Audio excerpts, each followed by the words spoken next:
এই যে দেখতে পাচ্ছ মায়ের জন্য এখন চা বানাবো। তার আগে বলে দিই hello, welcome to my channel Rumi's ওয়ার্ল্ডে। সবাইকে জানাই স্বাগত। আর আমার একটা ব্লগ আপাতত আপনারা দেখে ফেলেছেন, আমার মনের কথা যেটা আপনাদের সাথে শেয়ার করলাম। যাই হোক, এখন ঘড়িতে বাজে হচ্ছে 1:45, ভাত বসেছি। তো আপনাদের সাথে একটু কথা বলতে বলতে কাজও করে নিই, কথা বলা হয়ে যাবে। মা এখন খাবে চা, চায়ের জল বসাবো।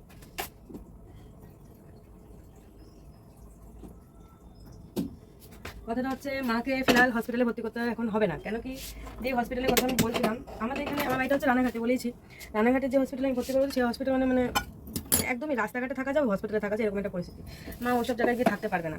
আর যে হসপিটালের কথা চলছিল সেই হসপিটালে খুবই খরচা, মানে এত খরচা আমি অ্যাফোর্ড করতে পারবো না, এই মুহূর্তে পারবো না। ইন ফিউচার তো ছেড়ে দিন। তো এখন মাকে আর একটা ডাক্তার দেখানোর সাজেশন চলছে। মানে মাকে আমি যাকে দেখাই, সেদিনকে তো আমি ইমার্জেন্সিতে আমি এখানকার ডাক্তার দেখেছি, মাকে আমি অন্য জায়গায় ডাক্তার দেখাই, সেই ডাক্তারকে আমি সমস্ত রিপোর্ট পাঠালাম। এখনও ওষুধটা দেয়নি লিখে, রিপোর্টগুলো দেখবে, দেখে পরে ওষুধ লিখে তারপরে দেবে। সেই ওষুধ এনে এই শুক্রবারে ডাক্তারটা বসে, শুক্রবার ডাক্তারটা বসে, তো সেই কদিন ওই ওষুধগুলোতে চলবে। তারপরে দেখা যাক। মায়ের নিঃশ্বাসের প্রবলেমটা খুব হচ্ছে, নিঃশ্বাসের প্রবলেম, এখন দাঁড়াতে পারছে না, এটা খুব চলছে প্রবলেমটা। এইগুলো ব্যাপার, বুঝতে পেরেছি। ওই জন্য আজকে মা বললো একটু কড়া কড়া করে মাছ ভাজা কর, মাছ ভাজা খাবো আর মাছ ভাজা খাবো আর আলু ভাজা কর। আমি তাই করছি এখন, এই মাছ ভাজা আলু ভাজা। 2 দিন তো খুব মনটা খারাপ ছিল, সেটা রিজনটা বলে দিয়েছি আপনাদেরকে কেন মনটা খারাপ ছিল। 2 দিন আমার খুবই মন খারাপ ছিল। যাই হোক, এখন আমি পুরোপুরি সিঙ্গেল বলতে গেলে, ছাড়াছাড়িটা হয়ে গেলে একদমই পুরোপুরি সিঙ্গেল। এই লাইফটাই জীবন, মা থাকবে আর আপনারা আমার পাশে থাকবে, আর কি চাই দুনিয়াতে, আর কিছু চাই না আমার। আপনাদের সাথে আমার যত মনের কথা আছে বলবো, যত যা আছে, ব্যাস তাহলে মন শান্তি, মনে আর কি চাই। তো এই যে দেখতেই পাচ্ছ, ভাত বসিয়ে দিয়েছি, চায়ের জল ফুটিয়ে দিয়েছি, আলু ভাজা কেটে রেখেছি, মাছ ধুয়ে রাখা আছে, কড়া কড়া মাছ ভাজা, গরম গরম ভাতে না কড়া কড়া মাছ ভাজা আর আলু ভাজা হলে না কিছু চাই না, পাওয়া যায়, আর কিছু চাই না। আমার মেয়েরা এত সেলফিশ, আমি ছোটো মেয়ের সাথে কথাই বলছি না, বড় মেয়ে অডিও মেসেজ পাঠাচ্ছে। আমার বড় মেয়ে এত সেলফিশ, আমার 2 মেয়েই খুব সেলফিশ। যে ভাবছেন মা হয়ে কী করে বলছি, মা হয়ে এই জন্য বলছি যে আমার কষ্টটা তারা দেখলোই না, নিজের ফ্রিডমটা দেখার জন্য আমাকে ছেড়ে চলে গেলো। গরমে থাকতে হবে, টিনের ঘর, গরম লাগবে, ইয়ে হবে, তাই জন্যে চলুন বাদ দিন। মা তো আছে আমার, এর থেকে একটা অ্যাডাপ্ট করে নেবো বাচ্চা, অনেক ভালো। ও যেটা বলছিলাম, 1 সেকেন্ড একটা কাপ ধুয়ে নিই। মাকে চা করে দিয়ে এসছে, আলু ভাজাটা বসাচ্ছে, আর সেরকম আর কিছুই নেই। মা কিন্তু শক্তিটাই পাচ্ছে না, এবার ডাক্তারবাবু ওষুধটা দিলে বিকালবেলা কি ওষুধটা নিয়ে এসে পরে দেবো, তারপরে দেখা যাক মায়ের কি আছে। তবে শুক্রবার হতে এখন দেরি আছে, সবই সোমবার, মঙ্গল, বুধ, বৃহস্পতি, শুক্র, মানে এখনও 4 দিন। তো শুক্রবার আবার বিকালে বসবে উনি, বুঝতে পেরেছেন। এই হলো ব্যাপার। আলু ভাজাটা বসিয়ে নিই, মায়ের মৌসুমি লেবু কেটে ফেললাম, মাকে দেবো, এখন চা খাচ্ছে তো চাটা খেয়ে নিই তারপরে দেবো। হ্যাঁ, আলু ভাজা করছি।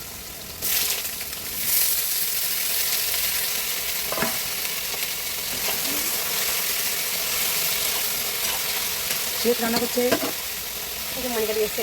কেমন লাগছে তোমাকে, দেখো ঘুমাও নি, চোখ মুখের অবস্থা দেখো। তো রান্না কমপ্লিট হয়ে গেছে, আলু ভাজাটা বসালাম, গরম গরম সব হবে, খাবো আমি আর মা। এই যে মোবাইলে ছবি দেখলাম,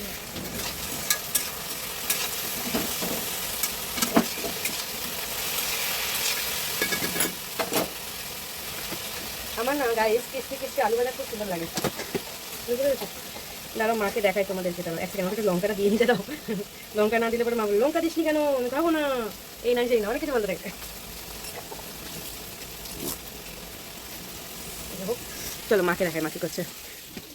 এই দেখো মা চেহারা দেখেছো, আরো খারাপ হয়ে গেছে। ডাক্তার পাঠালো কিছু, ডাক্তার মানে রিপোর্টগুলো সব দেখবে, এই যে রিপোর্টের এই যে সব ছবি, মানে এই যে সব রিপোর্ট সমস্ত কিছু ভালো করে তুলে পাঠিয়েছি, সেই বেসিকে ওষুধটা দেবে না। গায়ে একদমই রক্ত নেই। দেখুন গাইস, আপনি ভালোভাবে দেখলে হাতের শিরাগুলো দেখুন দেখা যাচ্ছে, এই যে শিরাগুলো, এগুলো নাকি বলে রক্তে নাকি দেখা যায়। আর আমি নিন, এই যে গোপাসনা, রাধাকৃষ্ণ, সবার দর্শন করে নিন, বুঝেছেন। চলুন আলু ভাজা করে, আলু ভাজাটা বসিয়েছি, বিস্কুটগুলো খেলে না, আমি দিলাম যে বিস্কুট দিয়েছি, বিস্কুটটা খাইনি। তো আলু ভাজাটা করে নিই কমপ্লিট। আমার গাইজ দেখতে পাচ্ছ গলায় কি হয়েছে, ঘামাচি চলে, যেটা কারেন্ট চলে গেলো। দিনে যে কতবার কারেন্ট যায় যে গাইজ, যে কি বলবো, মানে দিনে 50 বার কারেন্ট যায়, 50 বার। এই গরম করছে, এতবার কারেন্ট যাচ্ছে। তারপরে সেলাইতে বসবো, সেলাই করতে হবে, মানে অনেক কাজ।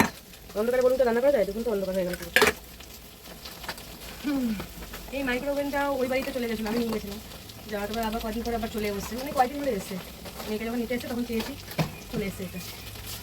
এইটা পয়েন্ট করাতে হবে, পয়েন্টটা ওইদিকে ছিল, তো পয়েন্টটা আবার এদিকে আনতে হবে, এখন করতে পারবো না। সব কিছু করতে গেলে গাই টাকা পয়সা, যেটাই করতে জানো টাকা ছাড়া কিছু হয়নি।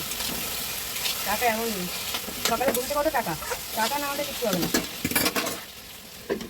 আর এই টাকার অভাবটা না, আমার 2 কন্যা বর্তমানে এখন নেই আমার কাছে, আর বর্তমানে আমি চাইও না আসুক, পাস্টেও আসুক আমার কাছে, সামান্য টাকার জন্য আমাকে ছেড়ে চলে গেল।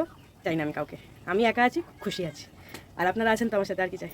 তো গাইস কারেন্ট অফ হয়ে গেছে, তো আমি এগুলো সব করে নিই, ভাত হয়েছে, আলু ভাজা করছি, মাছটা ভাজা করবো, ব্যাস দিয়ে খাওয়ার সময় দেখা যাচ্ছে, ঠিক আছে। মাকে এখন কুলেখাড়ার রস করে দিন, দেখুন গাইস কারেন্ট চলে গেলো, তার মধ্যে কুলেখাড়া নিয়ে রেখেছি, রস করে দিন। যাই হোক, আমি কারেন্ট আসুক, খাওয়ার সময় দেখা হচ্ছে, ঠিক আছে। মা খেতে বসে গেছে, মা মাছ ভাজাতে ভালো লাগছে খেতে। আমার খাবারটা বাড়িনি গাইস, বাড়বো খাবারটা বেড়ে নি। এই যে আলু ভাজা, মাছ ভাজা আর একটুখানি তেল, আজকে দুপুরের লাঞ্চ। আমরা লাঞ্চটা সেরে নিই, মা আর বেটি গল্প করতে করতে। গল্প কি করবো আর, এই খেয়ে দিয়ে উঠে গল্প করে একটু ল্যাব খাবো, ব্যাস আজকের মতন কোটা কমপ্লিট। দেখা হবে ইভিনিংয়ে চায়ের কাপের সাথে আপনাদের সাথে।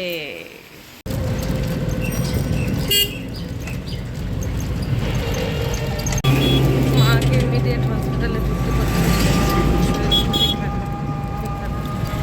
হসপিটালে গিয়ে দেখতে পেলে মাকে নিয়ে হসপিটালে গেলাম। এই যে আসলাম মাকে নিয়ে, মাকে এখন ভর্তি নেবে না, কালকে 9টার সময় মাকে ভর্তি নেবে। একটা সমস্যা পড়ে গেলাম, হসপিটালে ব্লাড নেই, মানে ব্লাড আছে, এত দাম, মানে একটা টিউবের দাম বলছে 3000 টাকা ব্ল্যাকে, ও কেনা সম্ভব না।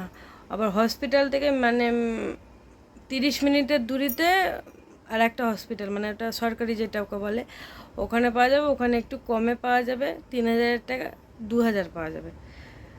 কি করে যে একা করবো আমি মাথায় খেলাতে পারছি না গাইস, কী যে হয়ে গেল না, ভালো লাগছে না।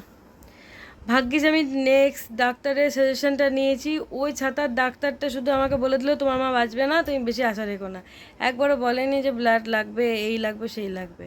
ওই জন্য আমার মা দাঁড়াতে পারছে না, বসতে পারছে না, খেতে পারছে না, ঘুমাতে পারছে না, একটা উসপিস শরীরের মধ্যে হয়েই যাচ্ছে, বুঝতে পারছি না কী হবে। আমার ওই পাশের বাড়ি যে দিদিটা আসে না, সকালবেলা দেখালাম যে ব্লগে, ওই দিদিটার হাজব্যান্ডকে ফোন করলাম, উনি আবার তাঁতের কাজ করে, তো আমি বললাম কালকে অফ রাখো, 200 টাকা না 300 টাকার কাজ হয়, আমি বললাম সেই টাকাটা আমি দিতে পারবো না, দৌড়াদৌড়ি করতে পারবো না গাইজ, মাকে দেখবো হসপিটালে, না যাবো ওদিকে আনুলিয়াতে, কী যে করবো আমি কিছুই বুঝে পাচ্ছি না, খুব অসহায় লাগছে আমার, খুব অসহায় লাগছে।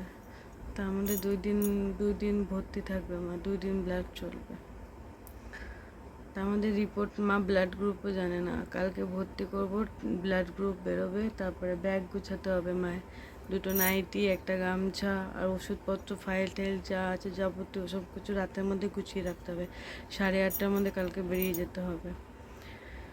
এই হলো ব্যাপার, সত্যি সত্যি সত্যি কী করে কী করবো কিছুই বুঝে পাচ্ছি না। সঙ্গে থাকো আর দেখতে থাকো। হসপিটালে ব্যাগটা গুছিয়ে ফেলেছি, এই যে মায়ের নাইটি আছে 2টো, মা তো পাটা রাখতে পারে না, 2টো বালিশ আছে, জলের বোতল, একটা গামছা গুছিয়ে রেখেছি। কালকে সকালে তাড়াতাড়ি উঠতে হবে আমাকে, 8:30টার মধ্যে বেরিয়ে যেতে হবে। তো ব্যাগটা সামনে ঘরে রেখে দিই, কালকে গাইজ অনেক কাজ আছে, সকালবেলা উঠতে হবে, পুজো আশ্রা করতে হবে, তারপর মাকে নিয়ে দৌড়াদৌড়ি করে ভর্তি করে দিয়ে আসতে হবে। এই যে ব্যাগ গুছিয়ে রাখলাম, এই যে 2 দিন মা থাকবে না, ওই যে রিপোর্টগুলো সব এখানে রাখি একসাথে, রিপোর্ট 2 দিন থাকবে না মা, ভালো লাগবে না আমার একটা। যাকে নিরে ব্লগটা আর বেশি বড় করব না, এইটুকুনি, কালকে দেখা হবে, সকালে থেকে শুরু করবো, কালকে দেখাবো কী করে কি হচ্ছে না হচ্ছে। তো বাই বাই, আর বেশি বড় করছি না, ভালো লাগলে ভিডিওটা লাইক করবেন, আর চ্যানেলটাকে যারা যারা এখনও সাবস্ক্রাইব করেনি প্লিজ প্লিজ প্লিজ চ্যানেলটাকে সাবস্ক্রাইব করবেন, আর ভালো থাকবেন, স্টে সেফ।